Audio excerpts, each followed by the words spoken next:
Esta es una producción de Grupo Fórmula. Encuentra más contenido como este en radioformula.mx. Yo creo que el caso Cienfuegos es un caso que, caray, ha despertado mucha inquietud y mucha gente se ha sorprendido. Sin embargo, seamos sinceros, el problema del narcotráfico y el agravamiento en que la situación ha caído, pues no debe sorprendernos a nadie. Yo desde que empecé a escribir en 1982 he dedicado no sé cuántas columnas al tema de la delincuencia organizada. El problema es que como que hasta el 90 y tantos, las columnas las tengo en papel ahí en mi archivero y no las tengo digitalizadas para poder buscar la información rápidamente. Pero me encontré dos columnas que escribí hace poco más de 10 años, es más, hace más de 20 años, sobre el tema.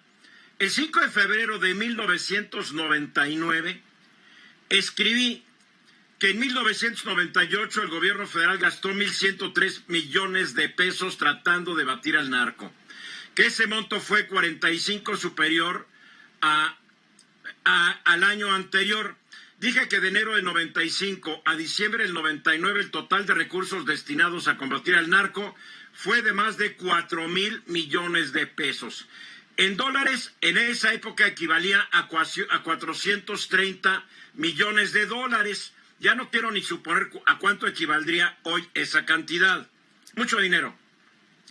Y pese a todos los esfuerzos, ahí en el 99, nuestro país era el lugar de paso de aproximadamente el 60% de la cocaína y de los 80% de los precursores de metanfetaminas que después consumen nuestros gringuitos al norte de la frontera.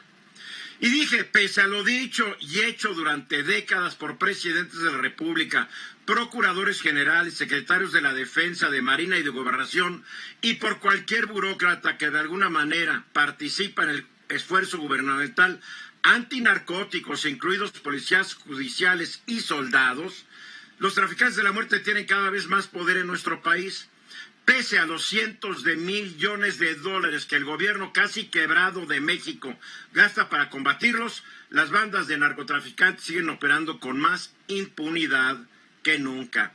Y dije, y escribí, estas corporaciones criminales tienen acceso cotidiano a fabulosas cantidades de dinero que les da el poder para influir y corromper cualquier aspecto de la sociedad, de la estructura política y hasta la económica.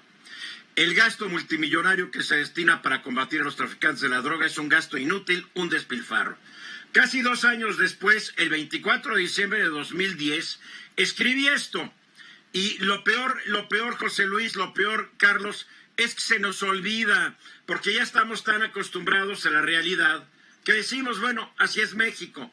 Pero hace 10 años, escribí, 73% de los municipios de nuestro país están infiltrados por la delincuencia organizada. 73%. Y de acuerdo a fuentes militares, entre el 55 y el 65% de los candidatos en las elecciones de 2009 recibieron dinero de criminales para financiar parcial o totalmente sus campañas electorales. Algunos analistas aseguran que el 50% de los juzgados federales y locales también han sido corrompidos por quienes están al frente de los cárteles. No hay estudios que indiquen qué tanto ha penetrado la delincuencia organizada a los gobiernos federales y estatales, y si los hay seguramente están resguardados o fueron destruidos por órdenes superiores. Sin embargo, no hay que olvidar que ese mismo año, en noviembre de 2010, en las páginas de su libro Los Señores del Narco, Anabel Hernández, pues nombró muchos a expresidentes, secretarios, exsecretarios, gobernadores, exgobernadores, empresarios, policías y otros personajes que estaban involucrados con el narco. Y por eso yo digo, con los antecedentes arriba mencionados, no debe sorprendernos de que un secretario de Seguridad Pública, un exsecretario de la Defensa, entre otros exfuncionarios mexicanos, estén presos en Estados Unidos después de ser acusados de narcotráfico y lavado de dinero.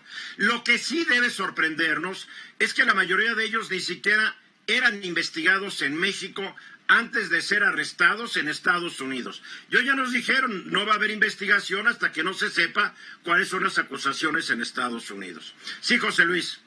Fíjate que me parece interesante que la manera en cómo se ha manejado y repercutido, sobre todo en Estados Unidos. La orden de aprehensión está fechada el 14 de agosto del año pasado, del 2019. Sí. Y resulta evidente que no informaron al gobierno mexicano de estas acciones y que tampoco acudieron a la Interpol. Esperaron a que el general Cienfuegos tocara suelo estadounidense para defenderlo. Eso significa que en la relación de trabajo no existe la confianza que uno quisiera en los trabajos comunes entre dos estados vecinos con un problema común que es el narcotráfico. ¿No será que que en vez de desconfiar, no querían perder el tiempo de lo que tarda un juicio de extradición? Digo, a veces las extradiciones, ¿desde cuándo están pidiendo la extradición del exgobernador de Tamaulipas, Eugenio Hernández, y no se ha concedido?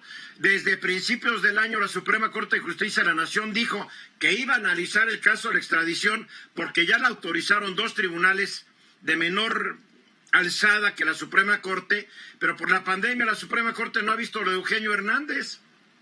Creo que es parte de lo mismo y es un síntoma de la desconfianza en los tiempos o en la efectividad de algún proceso de extradición, y coincido con lo que tú dices. Ahora, la otra parte que también llama la atención en Estados Unidos es que, salvo las noticias de corte hispano o hispanoamericano, la noticia no ha generado ni siquiera la primera plana de ningún diario importante en Estados Unidos. Bueno, porque ahí tiene la pandemia, tiene una elección presidencial en 2 semanas, como que hay cosas más importantes allá en Estados Unidos ahorita que lo de Cienfuegos.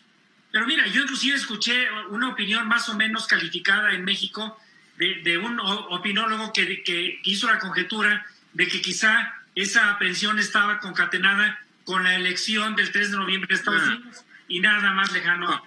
No lo creo. Yo creo que aprovecharon que fue a Disneylandia el general y lo cacharon. Ah, mira, está en Disneylandia, vamos a agarrarlo. Así fue. Para ahorrarse trámites de mandarlo, solicitar a México, a ver, extradítenlo. El cuento de nunca acabar. Si extraditar a veces a narcotraficantes peligrosos es difícil, imagínate. Ahora, y además es parte de la presunción de inocencia que sí está dentro de la opinión pública estadounidense y que no sería una noticia el de aprender a un presunto culpable a estas alturas del proceso. Una vez que inicie el juicio y que empiecen a salir las pruebas, quizás sí tome un perfil más alto en Estados Unidos. Seguramente. Carlos. Con respecto a los procesos de extradición, observamos que en México pues la justicia es muy lenta. Hay que acordarnos de varios casos: El Divino, Gerardo de Perbocián, Carlos Cabal, Tomás Yarrington y Alonso Ancira, entre otros. O sea, Alonso Ancira sigue en España, feliz sigue en España. O sea, ese es el grave problema, que los procesos de extradición en México son bastante lentos o los hacen bastante lentos. Ese es el grave problema. Para mí la sorpresa es que ninguno de estos que agarran en Estados Unidos está siendo investigado en México cuando lo agarran. En serio, me preocupa. Mensajes.